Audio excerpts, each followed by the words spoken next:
খুলেও নাড়াচাড়া দেবে না কিন্তু হাতে মোবাইল। যদি একটা বাঘ দেখতে পারবো তাহলে তো ভালোই হবে। এখন জোয়ার চলছে, ভাটা না, এখন জোয়ার চলছে, এখন সব জায়গায় জল ভর্তি। বাহ, দারুণ লাগছে, ছবিটা দারুণ না?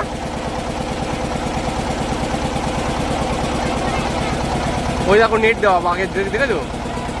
জানি না তোমরা দেখতে পাচ্ছ কি পাচ্ছ না, ওখানে নেট দেওয়া, ওইটাই অভয়ারণ্য, মানে ওই বাঘ যেন যাতে এ পাশে না আসতে পারে, ও পাশে পুরো নেট দেওয়া। হ্যাঁ হ্যাঁ হ্যাঁ হ্যাঁ, এই বাঘ এইখানে নেট দেওয়া, এই নেটের উপাশে আর কি।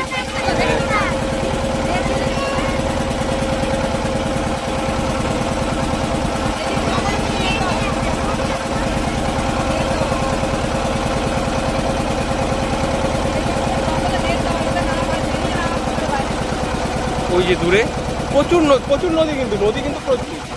এই যে মানে এ পাশের থেকে ও পাশে ঢুকতে পারবো না, যাতে আর বাঘ তো যেন এই পাশে না আসতে পারে, সেইভাবেই আর কি এটা করা। বাঘ ইচ্ছা করলে আসতে পারে, আমরা আর কি ঢুকতে পারবো না, এটা হলো বিষয়। আবার পুরো জঙ্গল শুনেছিলাম আর ভিডিওতে দেখেছিলাম যে মানে সুন্দরবনে এরকম নেট দিয়ে রাখে যাতে আর কি বাঘ না আসতে পারে। কত সুন্দর একটা বক, দারুণ দারুণ দারুণ দারুণ।